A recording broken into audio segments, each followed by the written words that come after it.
The massive screens in the United Nations General Assembly showed the alien ships entering Earth's atmosphere. They looked like polished silver teardrops, reflecting the morning sun as they descended through the clouds.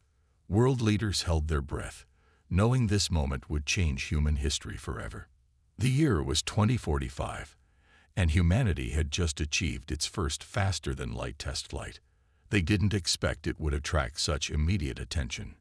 The alien delegation emerged from their ships with an air of superiority that was impossible to miss.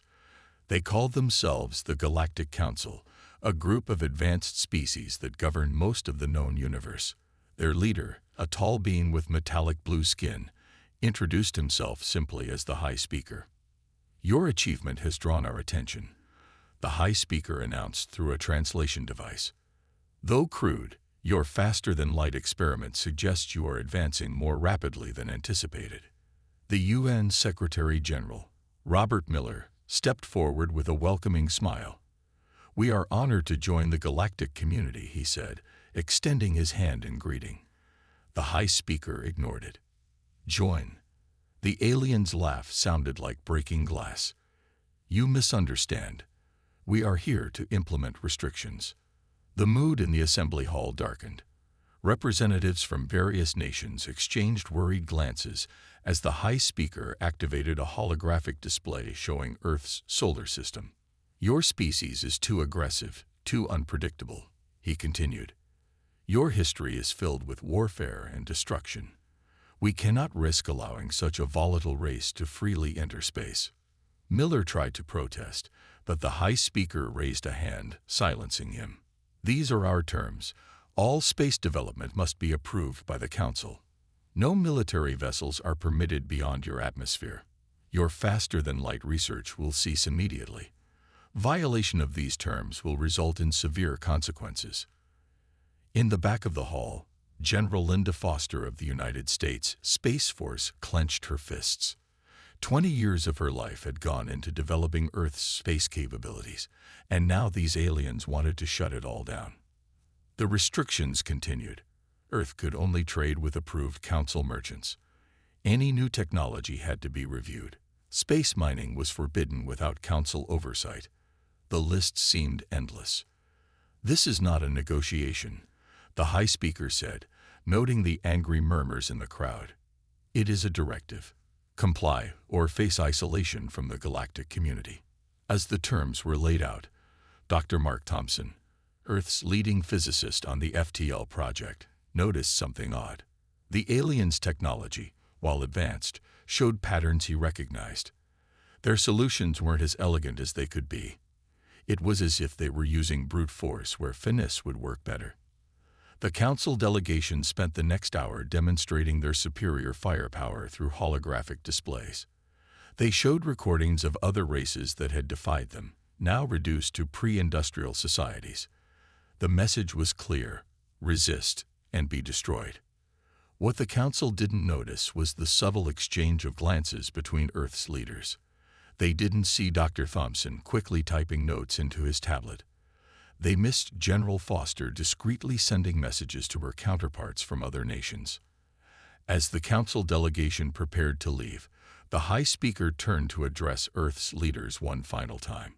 "We will return in 1 month to begin implementing these measures. Remember, we will be watching." The ships departed as dramatically as they had arrived, leaving a stunned planet behind. But in the chaos that followed, something unexpected happened. Instead of panic, there was determination. Rather than division, unity emerged.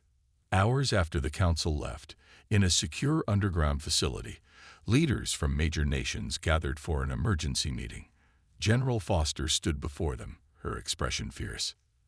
"They think they know us," she said, her voice steady. "They've studied our history of war, but missed the most important lesson. Nothing unites humans like a common enemy." Dr. Thompson stepped forward, his tablet displaying complex calculations. "Their technology isn't as advanced as they want us to believe. I spotted multiple inefficiencies. With our current understanding of physics, we might even improve upon their designs."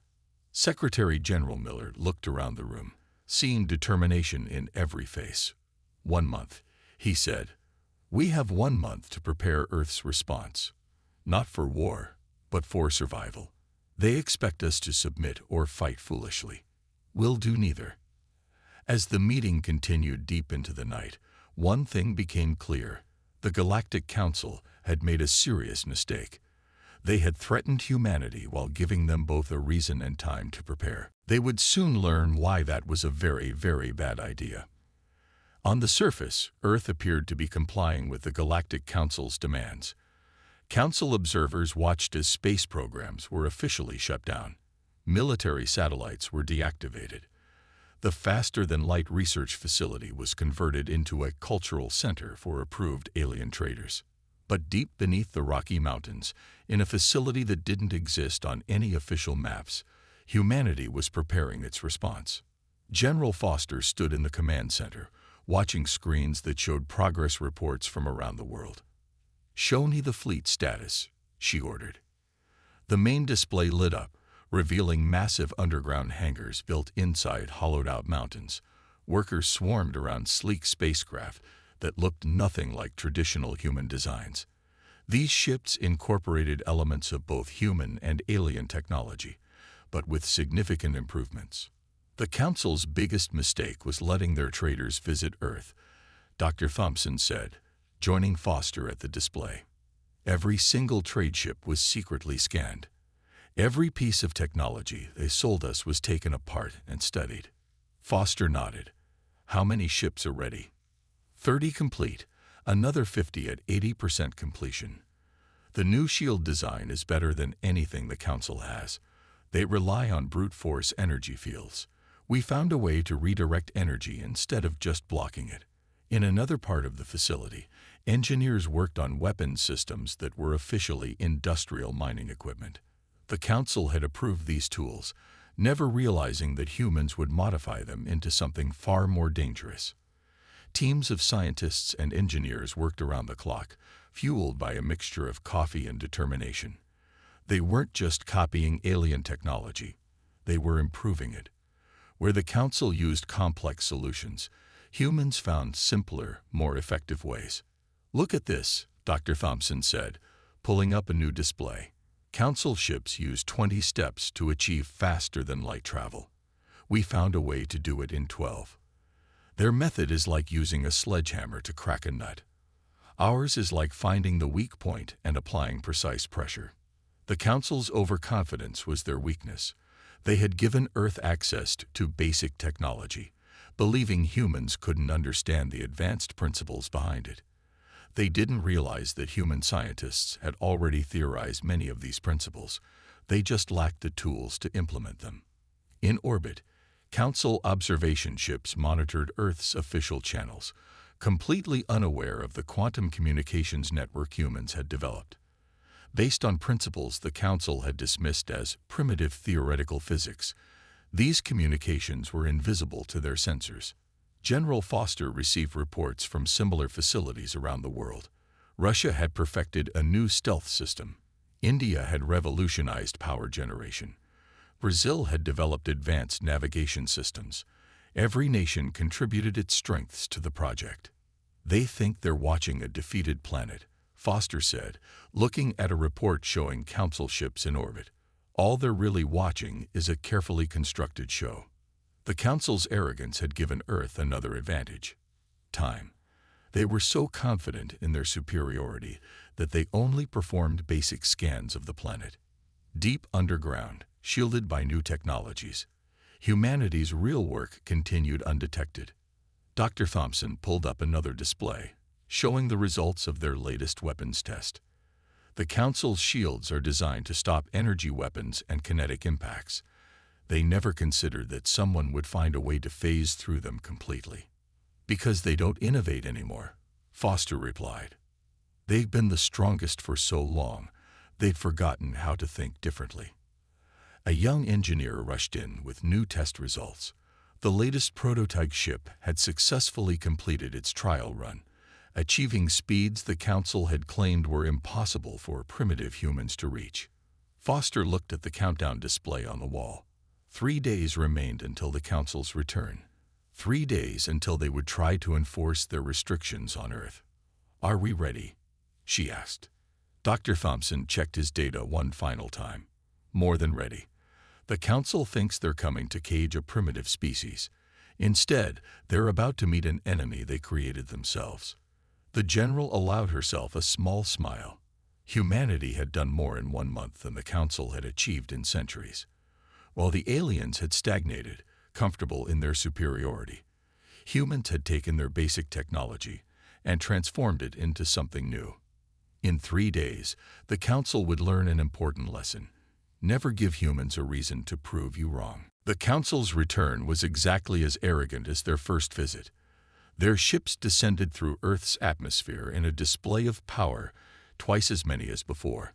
The High Speaker clearly expected to find a submissive planet ready to accept its chains.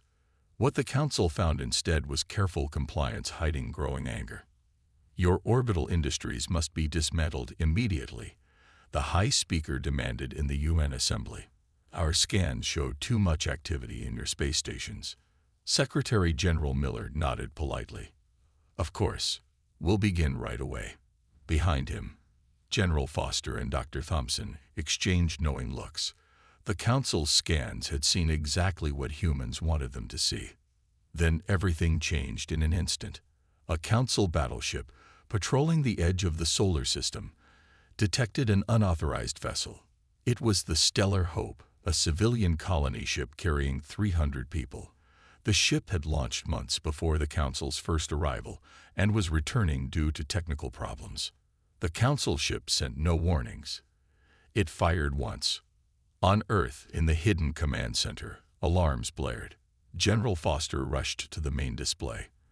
The Stellar Hope's emergency beacon flashed once, then went silent. 300 civilians, she whispered. They didn't even try to contact them. Dr. Thompson's hands shook as he read the sensor data. The Council ship is already leaving.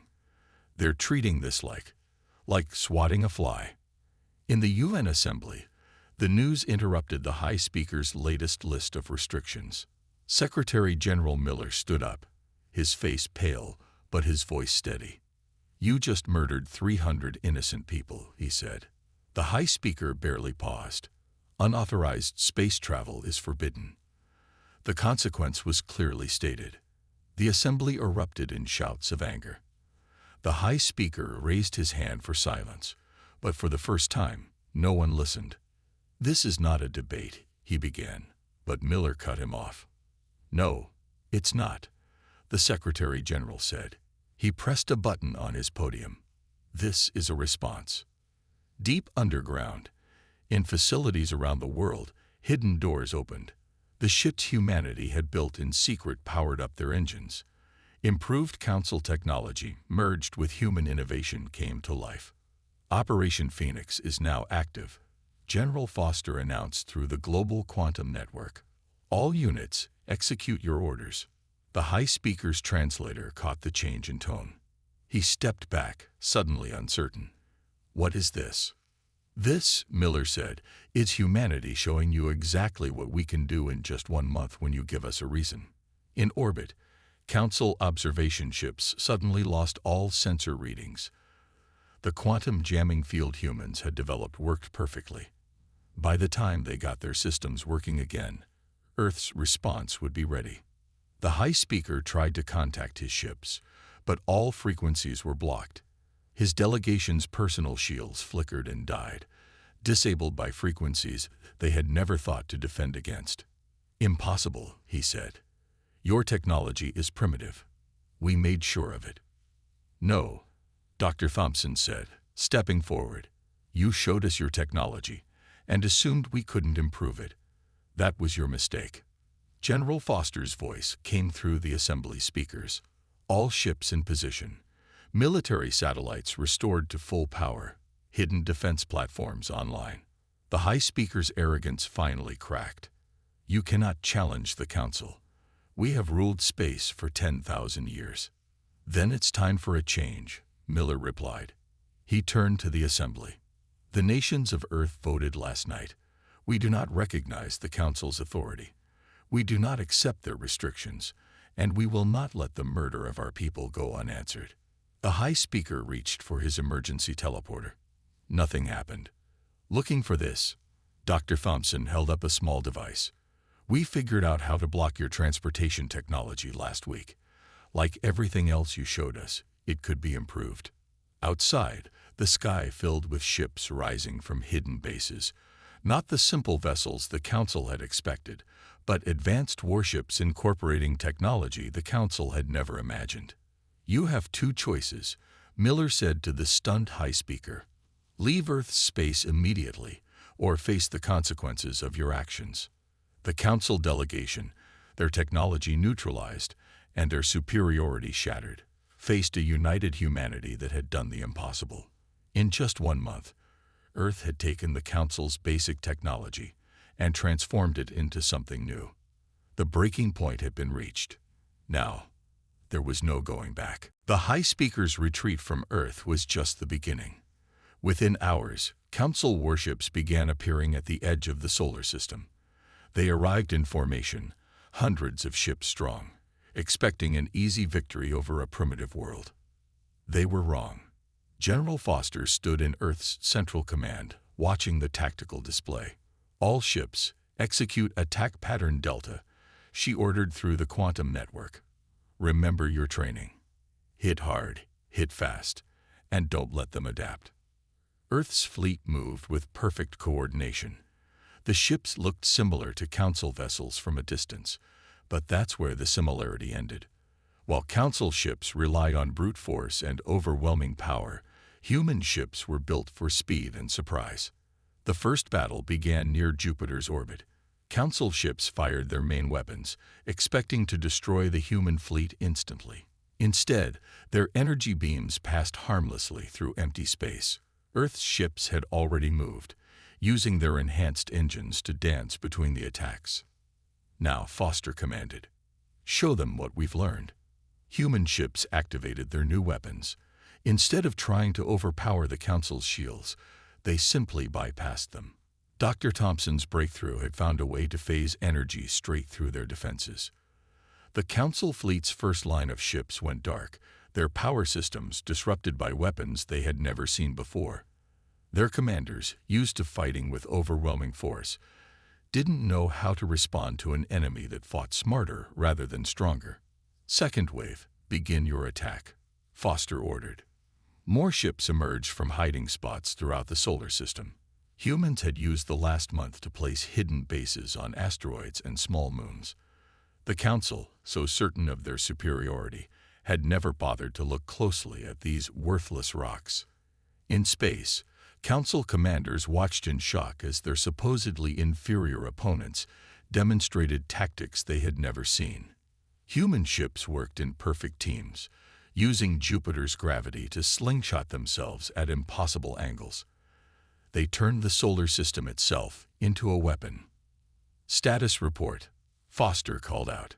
30 Council ships disabled. An officer replied, "No casualties on our side. Their targeting systems can't keep up with our enhanced engines." The Council fleet tried to regroup, falling back on tactics that had worked for thousands of years. But humans had studied those tactics, found their weaknesses, and developed counters for each one. Dr. Thompson worked at his station, analyzing data from the battle.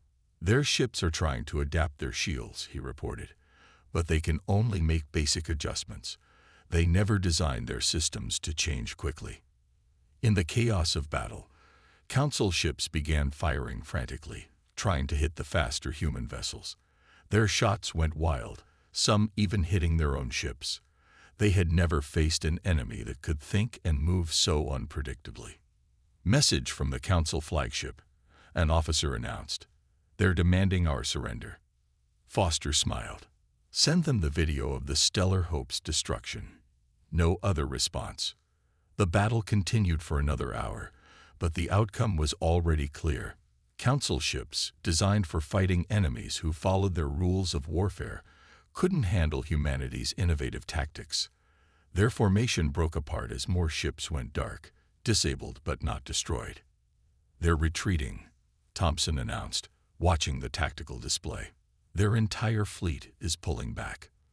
The first major battle between Earth and the Council ended not with the primitive species being crushed, but with the mighty Council fleet running away.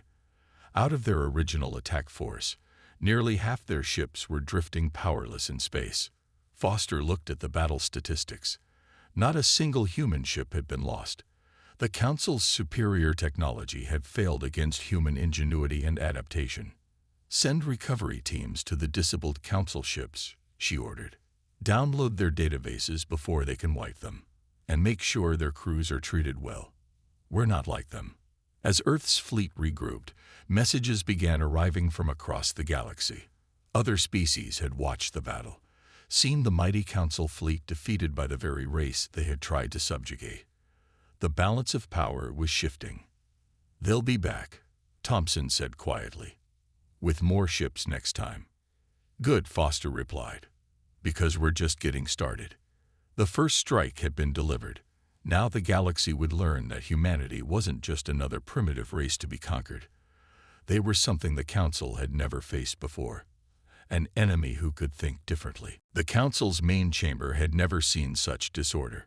Representatives from 100 alien species argued loudly, their voices echoing off the ancient walls. The defeat of their fleet by Earth had shattered 10,000 years of absolute authority. The High Speaker stood at the center, trying to maintain control. "This temporary setback means nothing. Earth must be temporary." A delegate from a younger species interrupted. "Half your attack fleet was disabled by a race you called primitive." News of the battle had spread quickly through the galaxy. The quantum broadcasts Earth had released showed their victory in detail. Every species under Council rule had watched the mighty warships retreat from human ingenuity. On Earth, Secretary General Miller received an unexpected message. 5 Council species wanted to open secret diplomatic channels.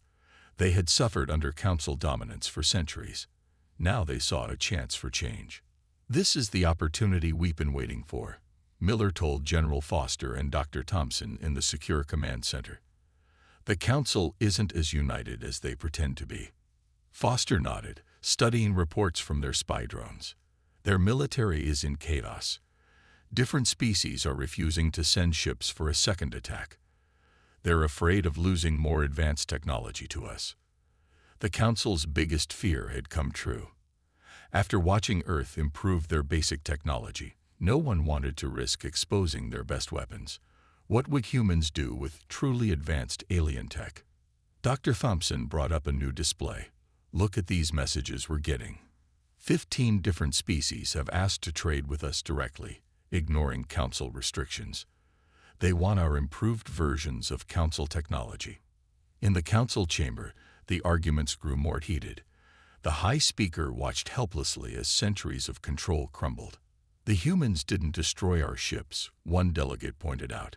"They disabled them and rescued our crews. Meanwhile, the Council murdered 300 human civilians without warning. Which side sounds more civilized?" Support for the Council's leadership was falling apart. Younger species began openly questioning everything they had been told. If the Council had lied about Earth's capabilities, what else had they lied about? Back on Earth, Miller met with representatives from friendly alien species in a secret location. The aliens were fascinated by human culture, especially how different nations could work together while maintaining their unique identities. "Your way is better than the Council's forced unity," one alien diplomat said. "We want to learn from you, not control you." Foster received regular updates about Council military movements. Their once mighty fleet was scattered. Some ships refused to leave their homeworlds. Others openly talked about joining Earth's side. "The Council is losing control," she told Miller, "but that makes them more dangerous. Cornered enemies fight hardest." She was right. In the Council chamber, the High Speaker and his closest allies were planning that desperate move. They would gather every loyal ship for one massive attack on Earth. "If we can't control them, we'll destroy them," the High Speaker declared, before their infection of independent thinking spreads further. But even as he spoke, his own people were turning against him. Junior officers shared battle data showing how humans had improved Council technology. Scientists began questioning the Council's ban on innovative research. Dr. Thompson discovered transmissions between Council worlds discussing revolution. "They're not just impressed by our victory," he said.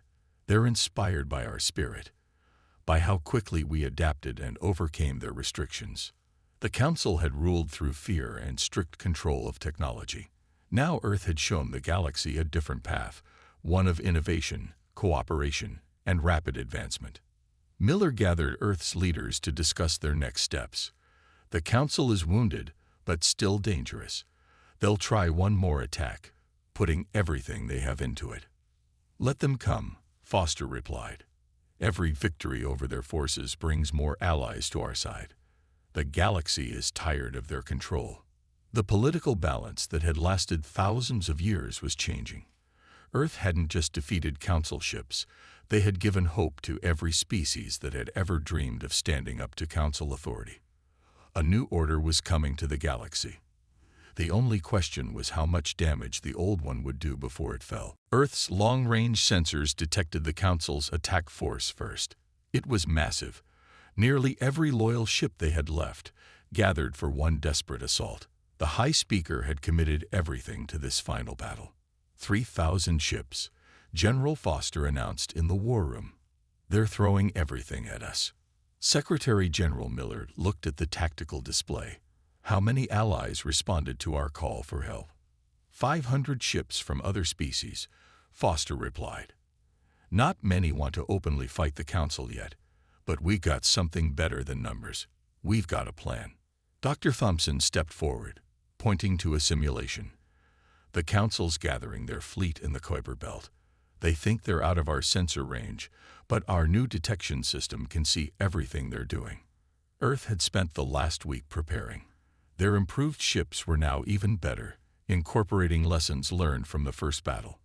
But the real surprise waited in secret. "All defense stations report ready," an officer announced. "Operation Checkmate is in position." The Council fleet began its advance, their ships forming a massive wall of destruction. On their command ship, the High Speaker watched Earth grow larger on the view screen. "Today we correct our mistake," he told his commanders. "This primitive world dies, as an example to all who would challenge us." But as his fleet approached Mars, something strange happened. Their sensors started showing impossible readings. According to their instruments, Earth was moving. "Multiple quantum signatures detected," a Council officer shouted. "Energy readings across the entire planet." What the Council saw next would be remembered for centuries. Earth, the entire planet, flickered like a bad hologram. Then it vanished. "Impossible," the High Speaker screamed. "Find them." "Sir," another officer called out. "Behind us." The whole Council fleet spun around. There was Earth, somehow now behind their entire attack force, and it wasn't alone. Now, General Foster commanded from Earth's new position. "Spring the trap." Hidden quantum devices activated throughout the solar system. Council ships suddenly found themselves caught in overlapping fields of disrupted space. Their advanced engines, weapons, and shields began failing. "Did you really think," Dr. Thompson's voice broadcast to every Council ship, "that we only improved your basic technology? We found a way to move an entire planet through quantum space." Earth's fleet emerged from hiding, along with their alien allies, but they weren't aiming to destroy the Council ships. Instead, precisely targeted weapons disabled their systems one by one. The High Speaker watched in horror as his mighty fleet became trapped between Earth's forces and the planet they had thought would be an easy target. His ships tried to fight back, but human vessels moved too quickly, struck too precisely. "Status report," Foster called out. 800 Council ships disabled in the first wave," came the response. "Our quantum fields are holding. They can't escape." The battle wasn't entirely one-sided. Some Council ships managed to fight back, damaging several Earth vessels, but they couldn't match the coordination and innovation of the human fleet. Hour by hour, more Council ships went dark. Their formations broke apart as each commander tried different tactics, but nothing worked. Earth had prepared too well, planned too carefully. Finally, only the High Speaker's command ship remained operational. He stared at the tactical display in disbelief. His entire fleet, the combined might of the Council, floated powerless in space. "Attention Council command ship," General Foster's voice came through clearly. "Your fleet is defeated. Your choices are simple: surrender or join your ships in darkness." For the first time in Council history, the High Speaker faced total defeat. His empire, built on suppressing other species' development, had been broken by the very primitives he had tried to control. "The Council," he began, then stopped as his own officers turned to face him, their weapons drawn. "The Council's time is over," his second-in-command said. "We choose surrender." As Earth's ships moved in to secure the disabled fleet, Dr. Thompson turned to General Foster. "You know what the amazing thing is. We didn't just beat them. We showed the galaxy a better way." The final battle was over, but its impact on the galaxy was just beginning. 1 year after the final battle, the Grand Hall of the new Galactic Alliance hosted representatives from over 200 species. Where the old council chamber had been built to intimidate, this one was designed for cooperation. Everyone sat at the same level, in a perfect circle. Secretary General Miller, now serving as Earth's first Alliance representative, looked around with pride. The changes in just 1 year had been incredible. The quarterly technology exchange program has exceeded all expectations, he announced to the gathered species. 30 new innovations have been shared, tested, and improved upon through cooperation. The former High Speaker, now serving as a junior representative under strict supervision, watched in amazement. The very things he had feared, rapid technological advancement and free exchange of ideas, had created more stability than 10,000 years of council control. General Foster, leading the new Alliance Defense Force, stood to give her report. "The last holdout council worlds have joined the Alliance. Their people saw how much better life could be under the new system. The changes went far beyond politics. Dr. Thompson had established the Galactic Science Academy, where brilliant minds from all species worked together. Their combined knowledge was solving problems that had puzzled the galaxy for centuries. Last month's breakthrough in clean energy production has already been implemented on 50 worlds," Thompson reported.